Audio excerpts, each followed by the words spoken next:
মুসলিম তুমি যতবার বলো বলাটাই হবে সার, যদি না বলো নামাজে দাঁড়িয়ে আল্লাহু আকবার। মুসলিম তুমি যতবার বলো বলাটাই হবে সার, যদি না বলো নামাজে দাঁড়িয়ে আল্লাহু আকবার। আল্লাহু আকবার, আল্লাহু আকবার, আল্লাহু আকবার, আল্লাহু আকবার, আল্লাহু আকবার, আল্লাহু আকবার, আল্লাহু আকবার, আল্লাহু আকবার। চারপাশে অনেক মানবতার কথা শুনবেন, মানব অধিকারের কথা শুনবেন। মুহাম্মদ সাল্লাল্লাহু আলাইহি সাল্লামের মানবিক দিকগুলো যেগুলো তার জীবনে ছিল, তার জীবনে যে সমস্ত মানবাধিকারের নীতিমালা তিনি প্রণয়ন করে গেছেন এবং যেগুলোর বাস্তবায়ন তিনি করেছেন, আপনি যদি সেগুলোর উপরে পড়াশোনা করেন এবং ঘাঁটেন, আপনি অবাক হয়ে যাবেন যে ১৫০০ বছর আগের পৃথিবীতে মানুষ এটা কিভাবে বলতে পারে। আমি সবসময় একটা কথা বলি, সিরাত পাঠের আগে বা নবী সাল্লাল্লাহু আলাইহি সাল্লাম সম্পর্কে আলোচনা শোনা বা বলার আগে আপনাকে একটু থামতে হবে। আপনি কয়েক সেকেন্ডের জন্য চেষ্টা করতে হবে কল্পনার জগতে ১৫০০ বছর আগের পৃথিবীতে ফিরে যাওয়া, তারপর আপনি তার জীবনী পাঠ করা শুরু করবেন। তাহলে আপনি উপলব্ধি করতে পারবেন তার জীবনীর যে সমস্ত গুরুত্বপূর্ণ দিক আছে সেগুলো আমাদের জন্য কত বেশি তাৎপর্যপূর্ণ, এবং কম্পেয়ার করতে আপনার সুবিধা হবে। যেমন আজ শিক্ষার কথা আমরা সবাই বলি, শিক্ষার গুরুত্ব একজন রিক্সা চালক, একজন দিনমজুর, একজন খেটে খাওয়া শ্রমিক, একজন সাধারণ মানুষ, একজন অশিক্ষিত মানুষও বুঝেন যে শিক্ষা আজ খুবই গুরুত্বপূর্ণ একটা বিষয়। কিন্তু আপনি যদি ৫০ বছর আগের বাংলাদেশের বাস্তবতার কথা চিন্তা করেন, আমাদের বয়স তো খুব বেশি না, এখানে স্যারদের, প্রিন্সিপাল স্যার, ডিরেক্টর স্যার, তারা আমার সাথে অনেক বেশি বয়সের সিনিয়র। অনেক স্যাররা আছেন এখানে অনেক সিনিয়র, আমি তাদের সন্তান বা ছোট ভাইয়ের বয়স। আমি আমার শৈশবে গ্রামীণ পরিবেশে যেহেতু বড় হয়েছে, আমি গ্রামের ছেলে, আমি দেখেছি যে অনেক বাবা মা সন্তানদের খেতে কাজ করাটাকে পড়ালেখা করার চাইতে অনেক দরকারি কাজ মনে করতেন। এখনো হয়তো গ্রামেগঞ্জে খুঁজলে কিছু পাওয়া যাবে। তাহলে ৪০ বছর ৪৫ বছর আগের বাস্তবতা যদি এই হয়, তাহলে ২০০ বছর আগের বাস্তবতা এই দেশে কি ছিল? এভাবে আপনি ১৫০০ বছর আগের সেই আরবের বাস্তবতা যদি চিন্তা করেন, তখন পড়ালেখার মতো একটা বেহুদা কাজ,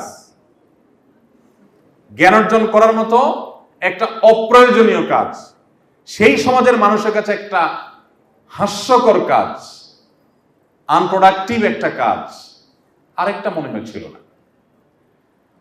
তখন জ্ঞান অর্জন করার চাইতে মানুষের কাছে বেশি গুরুত্বপূর্ণ ছিল পেশি শক্তি কার বেশি। কারো সন্তান হয়েছে, তাকে সবকিছুর আগে কিভাবে সে ঘোড়া চালাবে, কিভাবে সে তীর চালাবে, কিভাবে সে তরবারি চালাবে, কিভাবে সে বল্লম চালাবে, কিভাবে সে যুদ্ধ করবে, কিভাবে সে শারীরিক কসরত করে শক্তিশালী হবে, এই প্রচেষ্টাই ছিল।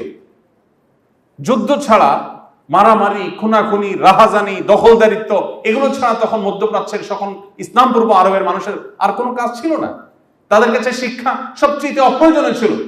ওই বাস্তবতায় দাঁড়িয়ে আমি এই জন্য বলেছি যে ১৫০০ বছর আগে চলে যেতে হবে আপনাকে। মুহাম্মদ সাল্লাল্লাহু আলাইহি সাল্লামকে নিয়ে আপনি যখন অধ্যয়ন করবেন, আপনি ফিরে যেতে হবে যে তিনি কোন বাস্তবতার কথা বলেছেন। আপনি এখন ২০২৪ সালে এসে জ্ঞান অর্জনের গুরুত্ব অনেক অনুধাবন করেছেন। পয়সা, পড়ালেখা ছাড়া কোনো কিছুই চলে না, গোটা পৃথিবী অচল জ্ঞান ছাড়া, বিজ্ঞান ছাড়া। এই পর্যায়ে দাঁড়িয়ে আপনি জ্ঞান বিজ্ঞানের অনেক ফজিলত, অনেক মর্যাদা, অনেক ওয়াজ, অনেক লেকচার আপনি দিতে পারবেন। কিন্তু ১৫০০ বছর আগে যেই সমাজে জ্ঞানের কোনো ২ পয়সার মূল্য ছিল না, সেই সমাজের মানুষের বুকের উপর দাঁড়িয়ে সর্বপ্রথম নির্দেশ আল্লাহর পক্ষ থেকে যখন আসে, ইকরা বিসমি রাব্বিকাল্লাযী খালাক, তখন বুঝতে আর বাকি থাকে না এটা কোনো মানুষের রচিত কোনো গ্রন্থ না, এটা মানুষের দেয়া কোনো কথা না, এটা মহান আল্লাহর দেয়া কথা। সেই জগদ্দল পাথর বুক থেকে, মানবতার বুক থেকে সরিয়ে শিক্ষার আলো সেখানে জ্বালিয়ে গোটা পৃথিবীর মানুষকে সর্বপ্রথম শিক্ষার সবচেয়ে বেশি গুরুত্ব, নামাজের ব্যাপারেও তখন নির্দেশ আসে নাই, রোজার নির্দেশে তখন আসে নাই, হজ করার নির্দেশও আসে নাই, যাকাত দেওয়ার নির্দেশ আসে নাই, বাবা মার প্রতি সদাচরণের নির্দেশ আসে নাই, প্রতিবেশীর সাথে সদাচরণের নির্দেশ আসে নাই।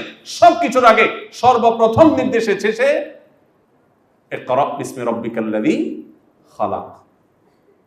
আপনার কাছে কি বিষয়টা স্বাভাবিক মনে হয়? ১৪০০-১৫০০ বছর আগে, ১৪৫০ বছর আগের পৃথিবীতে একটা সমাজের মানুষকে প্রথম এমন এক নির্দেশ দেওয়া হচ্ছে যে নির্দেশের কোনো গুরুত্ব সমাজের মানুষের কাছে নাই, এবং এটা দিয়েই শুরু করা হচ্ছে। নবী করিম সাল্লাল্লাহু আলাইহি সাল্লাম তিনি তার সেই মানবিক যে মুহাম্মদ সাল্লাল্লাহু আলাইহি সাল্লামের যে রূপ, আমরা নবী মুহাম্মদ সাল্লাল্লাহু আলাইহি সাল্লামকে অনেকে জানি, মানবিক মুহাম্মদ সাল্লাল্লাহু আলাইহি সাল্লামকে আমরা অনেকে জানি না। আমি সবসময় এই কথাটি বলি, আজ মানবাধিকার নিয়ে কথা বলা এটা একটা ফ্যাশনে পরিণত হয়েছে, এটা একটা স্টাইল, এটা বলতে বেশ সুন্দর শোনা যায়, শুনতে বেশ ভালো লাগে। মানবাধিকারের কথা, শ্রমিকের অধিকার, নারীর অধিকার, এগুলো বললেই শরীরের মধ্যে একটা ভাব চলে আসে, তাই না? যে অধিকার নিয়ে কথা বলছে, লোকটা খুব আধুনিক, খুব স্মার্ট, লোকটা খুব সময় সচেতন, লোকটা খুব মানবিক, লোকটা খুব মানবতাবাদী। আপনারা আমার চেয়ে নিশ্চয়ই অনেকে ভালো জেনে থাকবেন, আজ পৃথিবীতে আমাদের দেশেও অনেক মানুষ মানবাধিকারের অনেক সুন্দর সুন্দর সবক শোনায়, বুলি আওড়ায়, কিন্তু এগুলো সবগুলো হলো বিভিন্ন এমবাসি থেকে পাওয়া, বিদেশিদের কাছ থেকে পাওয়া বিভিন্ন প্রজেক্টের টাকা হালাল করার জন্য। জাস্ট বিভিন্ন অধিকার নিয়ে কাজ করবে, অ্যাক্টিভিজম করবে, নানা কাজ কাম করবে, এবং সেগুলো দেখিয়ে বিভিন্ন বাজেট তারা সেখান থেকে নিবে। আবার অনেকে আছেন যে আমরা আমাদের মানবিক দিকগুলো জাহির করছি, বিশেষ করে যারা সোশ্যাল অ্যাক্টিভিস্ট, তারা মানবিক কাজগুলো অনেকেই করে থাকেন। এই যে ফেনীতে, লক্ষ্মীপুরে, কুমিল্লাতে যে ভয়াবহ বন্যা মাত্র হয়ে গেল, অনেক মানুষ আছেন যারা কষ্ট করে ঢাকা থেকে, চট্টগ্রাম থেকে অনেক কষ্ট করে গেছেন, সেখানে অনেক কাজ করেছেন। তার দিন শেষে টার্গেট ছিল সেখানে গিয়ে একটা সেলফি তোলা, কিছু লাইক কমেন্টের ব্যবসা করা। এরকম অনেক মানুষ আছে না, যে সেখানে গিয়ে একটা ছবি তোলা, একটা লাইভ করা তার টার্গেট। কিন্তু নবী করিম সাল্লাল্লাহু আলাইহি সাল্লাম যখন মানবাধিকারের কথা বলেছেন, তখন পৃথিবীতে কোন প্রজেক্টের লোভে কোনো মানুষ মানবাধিকারের কথা বলা তো দূরের কথা, তখন সেই কথাগুলো বলা ছিল সে সমাজে নিজের অস্তিত্বকে হুমকির মধ্যে ফেলে দাও।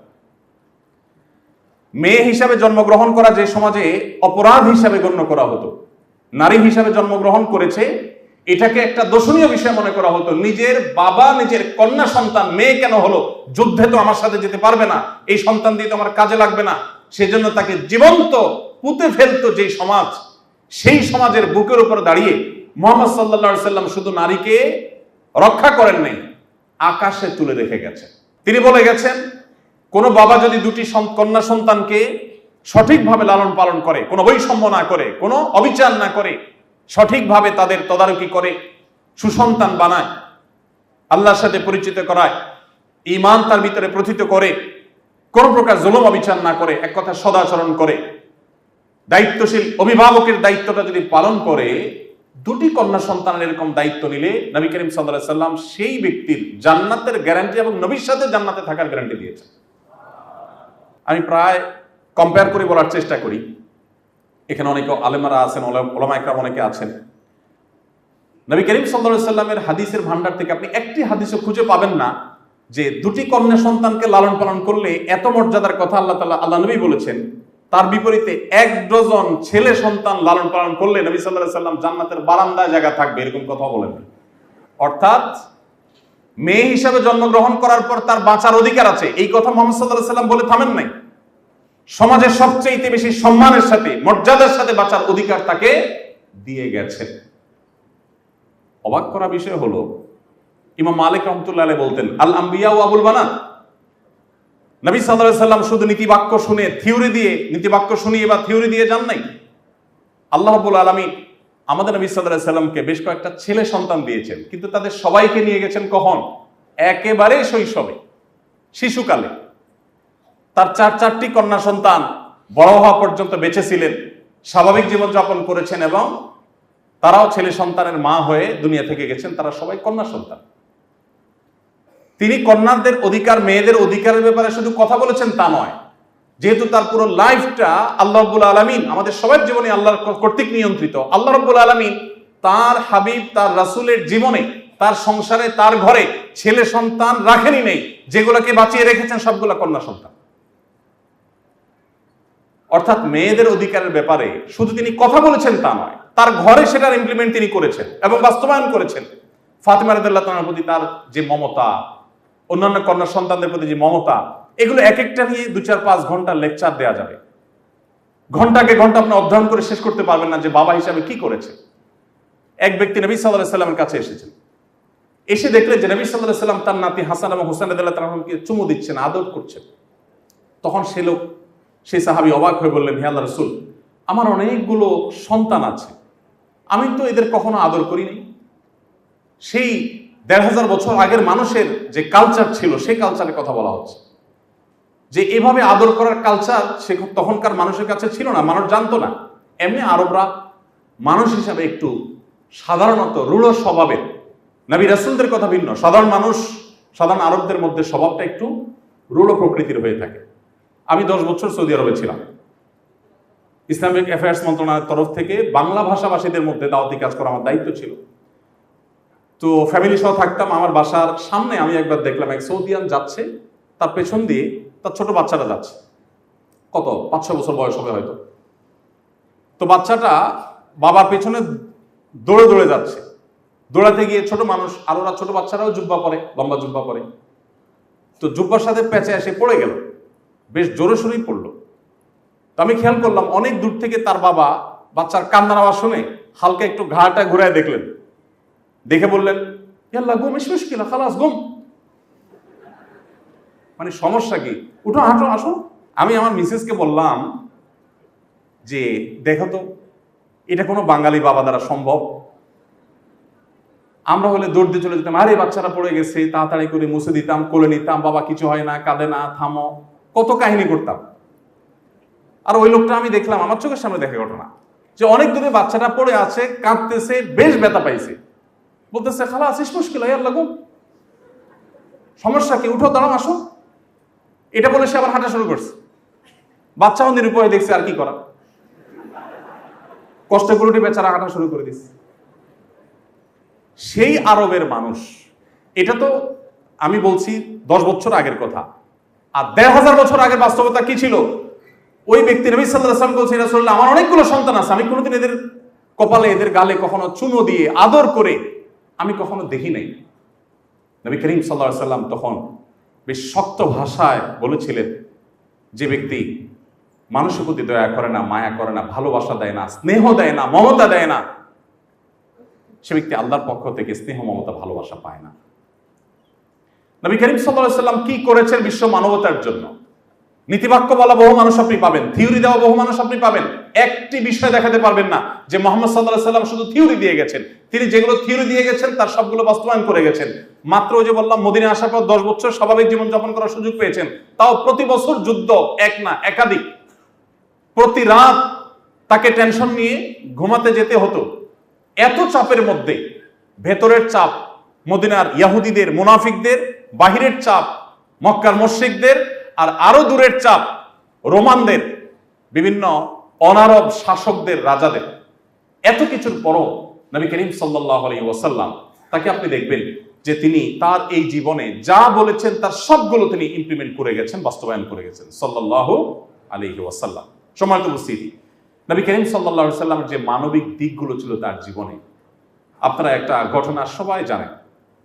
যখন তিনি হেরা গুহায় সর্বপ্রথম জিবরিলের সাথে তার সাক্ষাৎ হলো, জিবরিল যখন তাকে 3টা চাপ দিলেন ইকরা বিসমি রাব্বিকাল্লাযী খালাকা বলার আগে, তখন তিনি এতটাই ভড়কে গেলেন, কারণ হেরা গুহায় যারা গিয়েছেন মক্কায় তারা বলতে পারবেন, আমার এখনো উঠার সাহসই হয়নি, অনেকে উঠে মাশাআল্লাহ, এত উপরে, এখনো সেখানে নির্জন, কারণ পাহাড়ের চূড়ায় মানুষজন কোত্থেকে থাকবে, আর তখন তো এসব জায়গায় কোনো বসতি ছিল না মানুষের।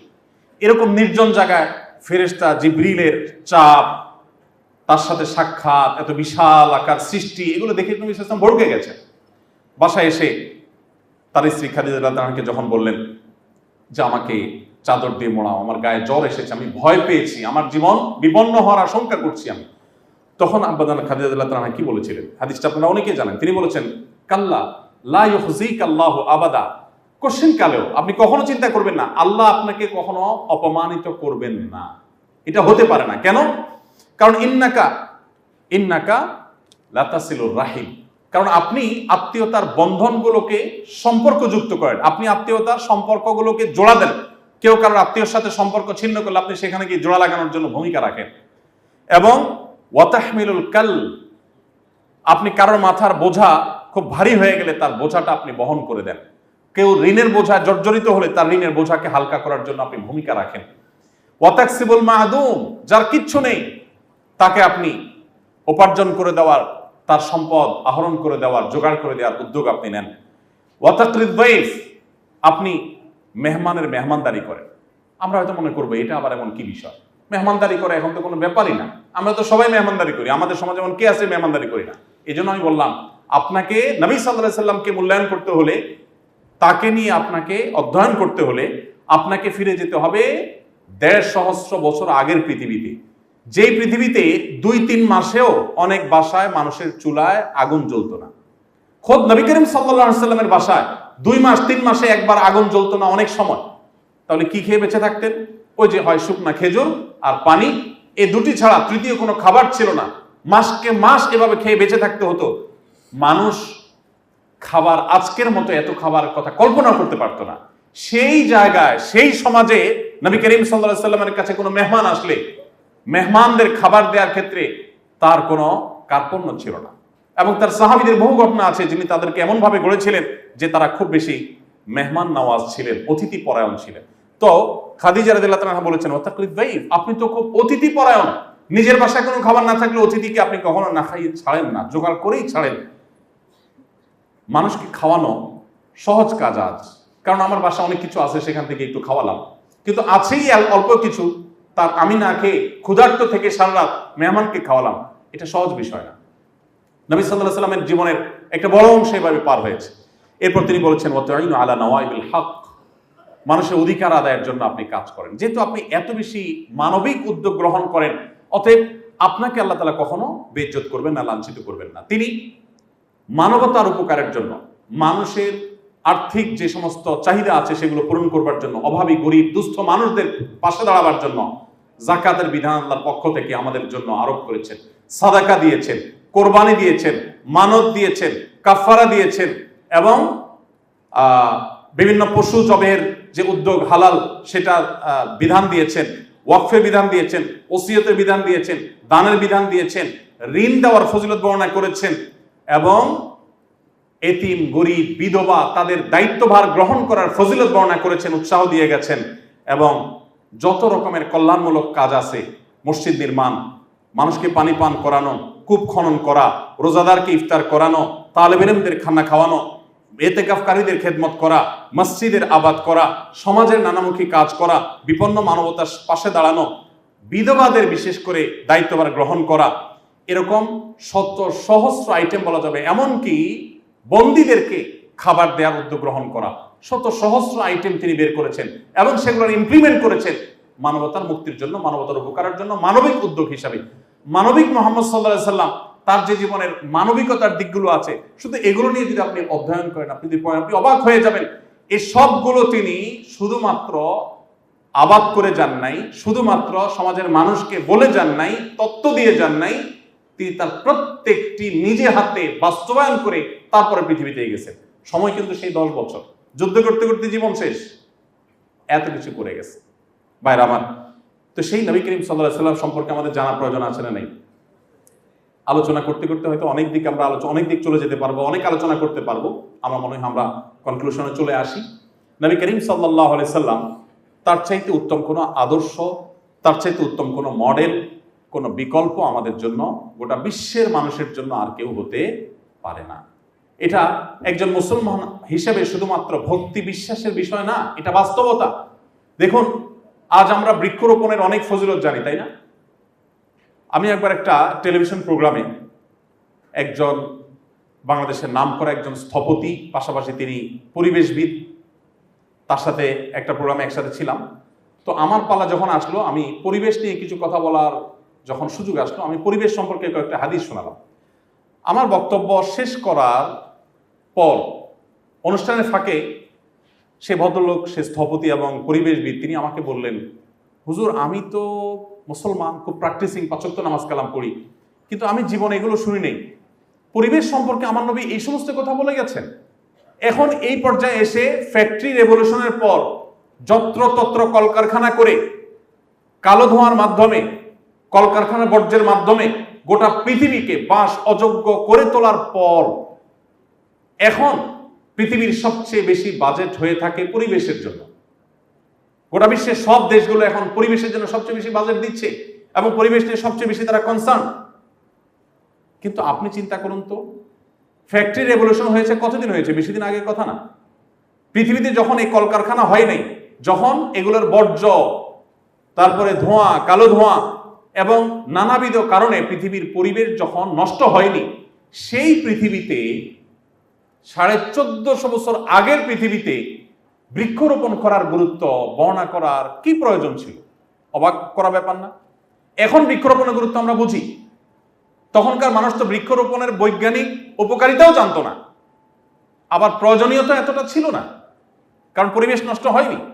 সেই পৃথিবীতে তিনি বৃক্ষরোপণ সম্পর্কে যে সমস্ত কথা বলে গেছেন, এখনকার পরিবেশবিদদের জন্মেরও শত সহস্র বছর আগে তিনি যা বলে গেছেন, এখনো পরিবেশবিদরা সেগুলো কল্পনা করতে পারে না। তিনি বলে গেছেন, কারোর হাতে যদি কোনো গাছের চারা থাকে, তিনি রোপণ করতে যাচ্ছেন, আর প্রতিমধ্যে তিনি যদি দেখেন যে ইসরাফিল, যিনি সিংহা ফুৎকার দিয়ে গোটা সৃষ্টি জগৎ ধ্বংসের দায়িত্বে নিয়োজিত, তিনি সে দায়িত্ব পালন করার জন্য প্রস্তুতি নিচ্ছেন, অর্থাৎ আল্লাহর নির্দেশে সুইচ টিপ দিবেন এবং গোটা সৃষ্টি জগৎ ধ্বংস হয়ে যাবে, সে সুইচ টিপ দেওয়া বা সিংহা ফুৎকার দেওয়ার জন্য তিনি প্রস্তুতি নিচ্ছেন।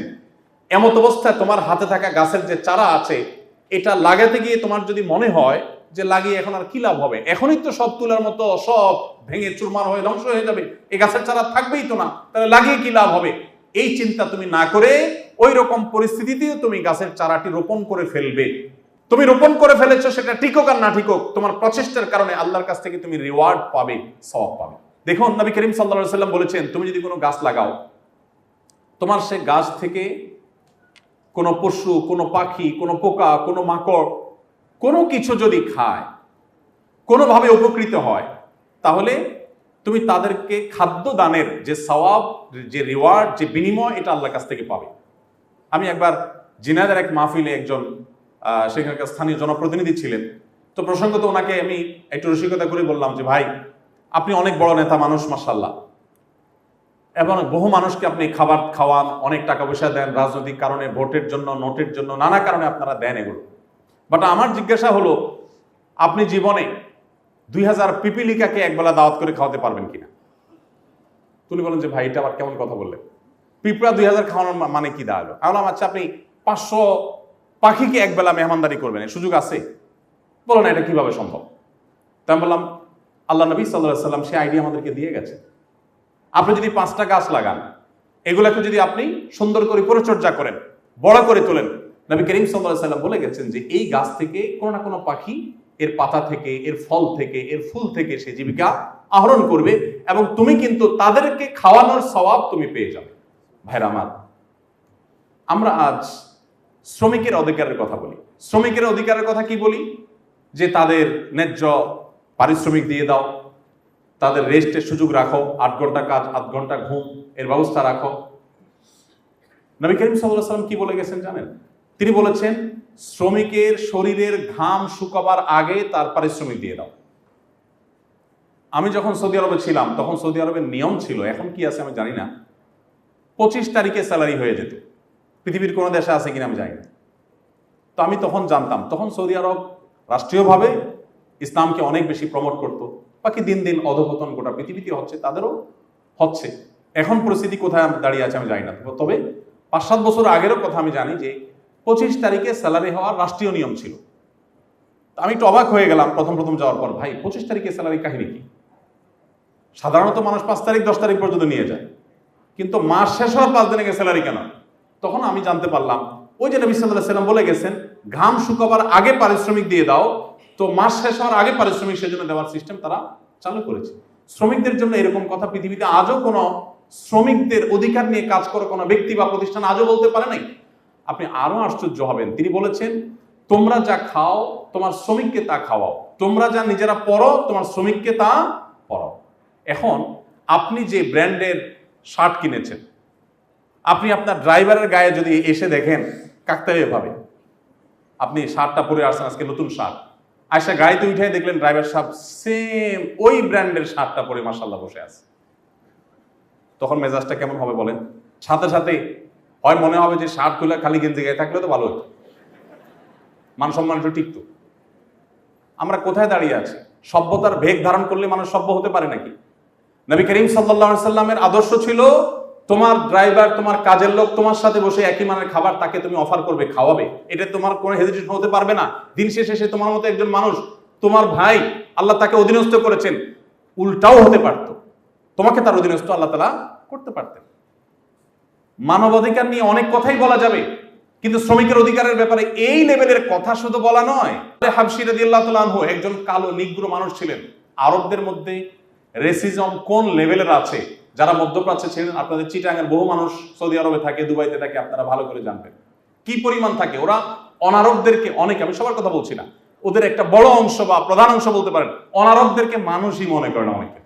সেই আরবদের মধ্যে আপনি চিন্তা করেন, তাও আবার 1400 বছর আগের যে আরবরা, যাদের মধ্যে বর্বরতা ভয়ঙ্কর ছিল, সেই সমাজে, ইসলামের আগের কথা বলছি, সেই সমাজে নবী করিম সাল্লাল্লাহু আলাইহি ওয়াসাল্লাম এসে কি করেছেন?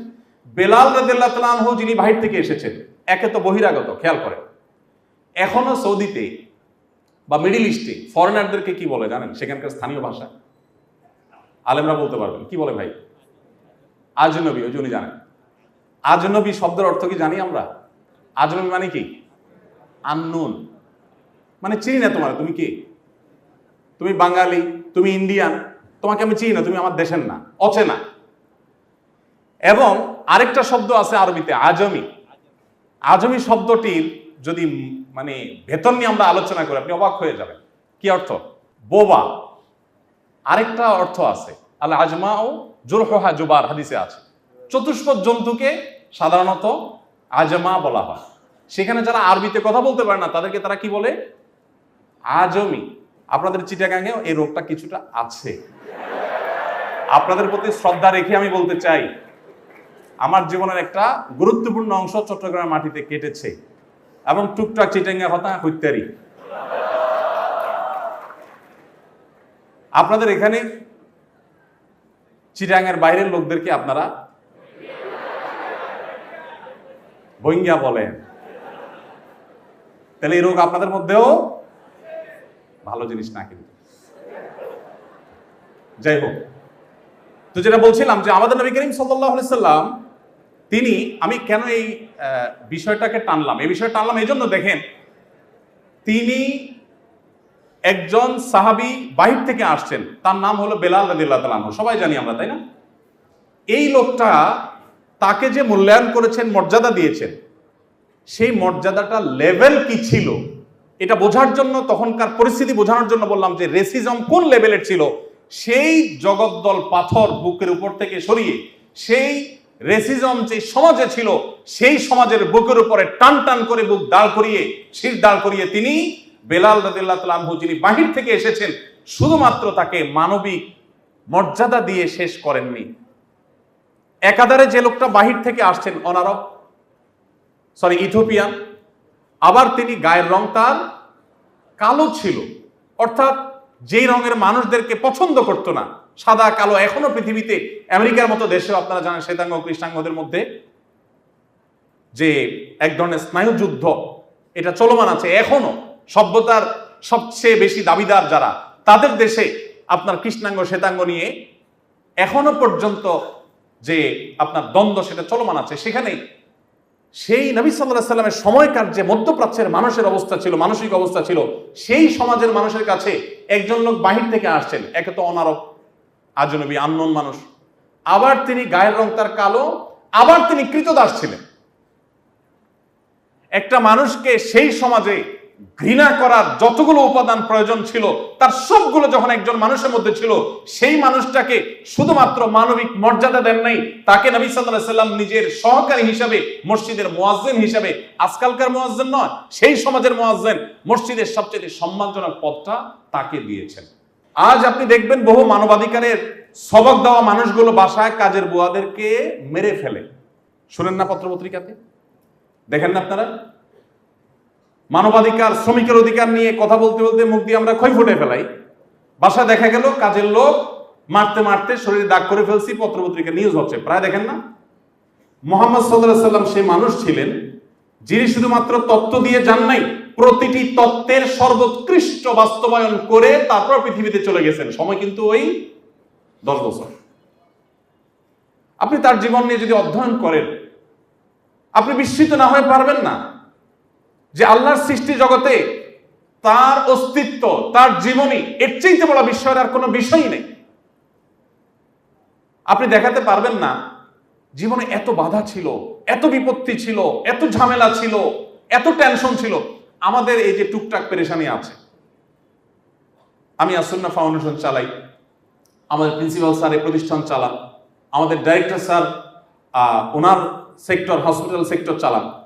আমরা আমাদের এই ক্ষুদ্র দায়িত্বগুলো পালন করতে গিয়ে আমাদের অনেক সময় মাথা গরম থাকে, মেজাজ গরম থাকে।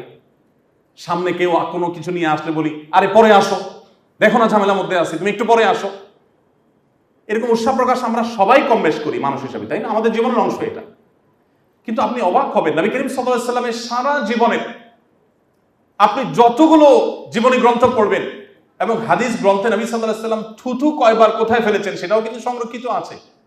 স্ত্রীর সাথে ঘরের অভ্যন্তরে তিনি কি করেছেন, কি আচরণ করেছেন, সেগুলো সব রেকর্ড আছে। তার জীবনের কোনো কিছু আনরেকর্ড নেই। তিনি একান্তে ওয়াশরুমে যখন পরিচ্ছন্ন হতেন, সেই পরিচ্ছন্ন হওয়ার ধরন ছিল, উপায় ছিল, নিয়ম ছিল, প্রক্রিয়া পদ্ধতি কি ছিল সেটাও হাদিসে আসছে। তিনি ওযুতে কুলি করেছেন, কয়বার করেছেন, কিভাবে করেছেন সেটাও হাদিসে আছে। তার পার্সোনাল লাইফের এমন কোনো পার্ট না যেটা হাদিসে আসে নাই। কিন্তু আপনি অবাক হবেন, নবী সাল্লাল্লাহু আলাইহি সাল্লামের সারা জীবনের মধ্যে একটি বারের জন্য এমন কোনো ঘটনা ঘটে নাই যে তিনি খুব টেনশনে আছেন, যুদ্ধের মধ্যে আছেন, রণাঙ্গনে আছেন, বদর, উহুদ, খন্দক এই সমস্ত ঝামেলার মধ্যে আছেন, শত্রুদের নানামুখী আক্রমণের মধ্যে আছেন, এবং তিনি টেনশনে ছুটে কাউকে বলেছেন, সরো এখন আমার কাছে, আমি এখন টেনশনে আছি। এরকম কথা তার জীবনে একটাও কিভাবে সম্ভব হয়? 63 বছরের জীবনে একবারও থাকবে না? যার জীবনে সবকিছু সংরক্ষিত আছে, কাউকে যদি ঝাড়ি দেন সেটাও কি সংরক্ষণে থাকতো? হাদিস সম্পর্কে যদি আপনার একেবারে প্রাইমারি ধারণা থাকে, তাহলে আপনি বলতে পারবেন যে নবী সাল্লাল্লাহু আলাইহি সাল্লামের জীবনে কাউকে ঝাড়ি দিবেন আর সেটা হাদিসে বর্ণনা থাকবে না, অসম্ভব। সবকিছুই আছে, কিন্তু এটা আপনি তার জীবনে একটাও খুঁজে দেখাতে পারবেন না। কিভাবে সম্ভব? কিভাবে সম্ভব বলেন? 2024 সালের এই বাস্তবতা, এই পৃথিবীতে দাঁড়িয়ে আমরা কত টেনশনে থাকি। সুইচ দিলেই ফ্যান ঘুরে, আপনার রিমোট টিপ দিলে এসি চলে, কথা বলছি স্মুথলি, কোনো অসুবিধা না, মাইকের ব্যবস্থা আছে, লাইটের ব্যবস্থা আছে, কিছুই ছিল না। বাসায় খাবারটা পর্যন্ত ছিল না, আরাম করে ঘুমাবে সেই ব্যবস্থা পর্যন্ত ছিল না, চতুর্মুখী শত্রুতা ছিল। এরকম সংগ্রামী একটা জীবন, এরকম শত সহস্র বাধার পাহাড় ডিঙ্গিয়ে চলা একটা জীবনে একটি বারের জন্য কোনো মানুষকে ঝাড়ি দিয়েছেন, কোনো মানুষকে বকা দিয়েছেন এবং পরে আবার সরি বলতে হয়েছে, এরকম একটি ঘটনা তার জীবনে ঘটেনি। এটি কোনো স্বাভাবিক বিষয় নয়, এটি আল্লাহর পক্ষ থেকে তিনি যে মিরাকল, আল্লাহর পক্ষ থেকে যে তিনি মহামানব ছিলেন, আল্লাহর পক্ষ থেকে যে সবচেয়ে বড় বিস্ময়কর সৃষ্টি ছিলেন, এটি তার একটা ছোট উদাহরণ মাত্র। আপনি মানবাধিকার নিয়ে আজকাল যে সমস্ত কথা বলা হয়, আমি তো বলি যে নারীবাদ নিয়ে, অন্যান্য বাদ নিয়ে অনেক কথা বলেন, নারী অধিকার নিয়ে অনেক চমৎকার চমৎকার কথা আপনি শুনতে পাবেন।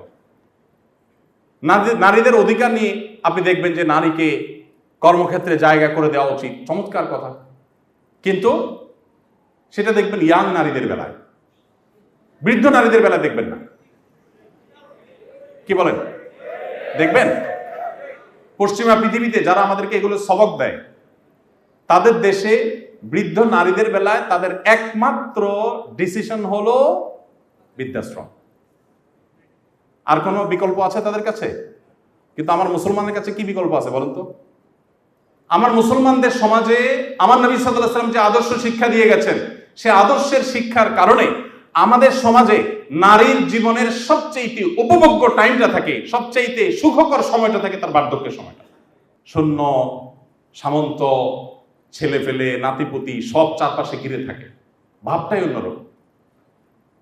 যৌবন বয়সের স্বামীর সংসারে টুকটাক ঝামেলা ছিল, ননদ, দেবর, শাশুড়ি, নানান কাহিনী ছিল।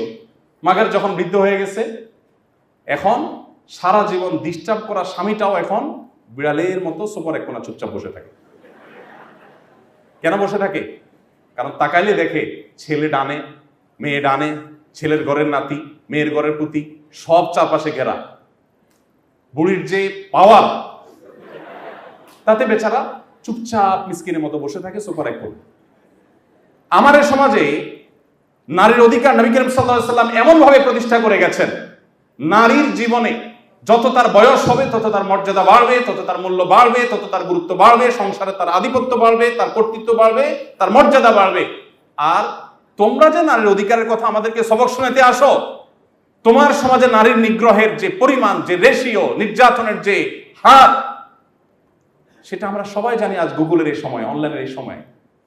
আমি সেজন্য বলি, হে মুসলমানের সন্তান, হে আমার ভাই, আপনাকে কোনো নীতিবাক্যের সবক মুহাম্মদ সাল্লাল্লাহু আলাইহি সাল্লামের উম্মত হিসাবে আপনাকে পৃথিবীর কোন সভ্যতার কাছ থেকে ধার নেওয়ার কোনো প্রয়োজন নেই। আপনি নিজে এত সমৃদ্ধ, আপনি এত রিচ, আপনি জানেন না।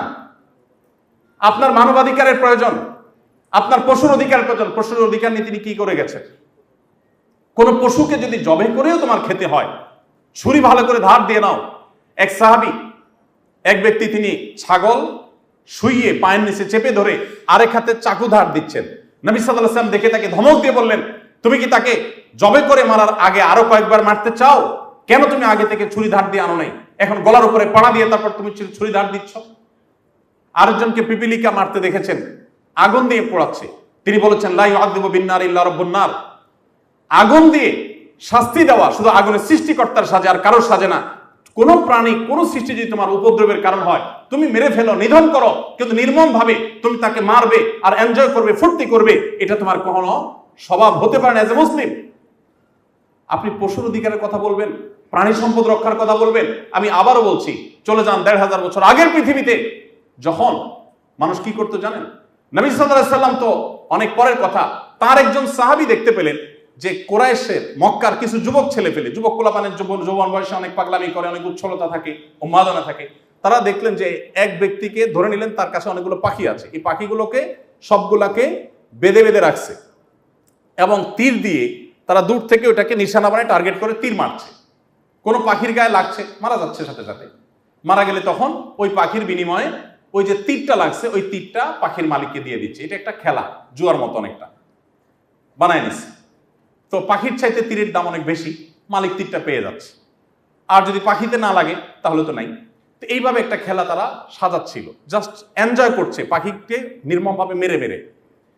নবী করিম সাল্লাল্লাহু আলাইহি ওয়াসাল্লাম সাহাবী সম্ভবত আব্দুল্লাহ ইবনে ওমর রাদিয়াল্লাহু তাআলা আনহু, তিনি যখন এই যুবকদের কাছাকাছি আসলো, দেখেন কিছু বলতে হয়নি, তাকে দেখে সবগুলা ভৌদৌড়, সব পালায় গেছে। কেন পালায় গেছে? কারণ জানে মুহাম্মদ সাল্লাল্লাহু আলাইহি সাল্লামের শিষ্য সাহাবী একটা পাখির প্রতি নির্মমতা এটা সে সহ্য করবে না, পালিয়ে গেছে। তিনি খুব কঠোরভাবে তাদেরকে ভৎসনা করেছেন এবং তাদের এই বর্বরতার বিরুদ্ধে তিনি কথা বলেছেন। ভাইরা, আজ আপনাকে যারা মানবতার সবক দেয় আর আপনি শুনে খুব বেশি আপ্লুত হয়ে যান, ফিলিস্তিনে নিরীহ মানুষগুলোকে পশুর মতো, পশুর চাইতে আরো নির্মম ভাবে অনবরত হত্যা করে ফেলা হচ্ছে, তাদের মুখে কোনো মানবাধিকারের কথা সেখানে পাবেন না। আপনি মুহাম্মদ সাল্লাল্লাহু আলাইহি ওয়াসাল্লামের উম্মত, আপনার মানবাধিকারের সবক, আপনার পরিবেশ রক্ষার সবক, আপনি যে কোনো কিছুর সবক নিতে যান, আপনাকে পৃথিবীর কারো কাছে যাওয়ার দরকার নেই। এদের এই সমস্ত আদর্শ যারা বলছে, তাদের এই আদর্শগুলো জন্মের 1000 বছর আগে যে আদর্শ আপনাকে ইসলাম দিয়ে গেছে, আল্লাহ শপথ করে বলছি, আপনার চাইতে সমৃদ্ধ আদর্শের দিক থেকে পৃথিবীতে কোনো জাতি হতে পারে না। আল্লাহ তাআলা আমাদের সবাইকে মুহাম্মদ সাল্লাল্লাহু আলাইহি সাল্লামের জীবনীকে জানা এবং সে আলোকে আমাদের জীবনকে আলোকিত করার তৌফিক দান করুন।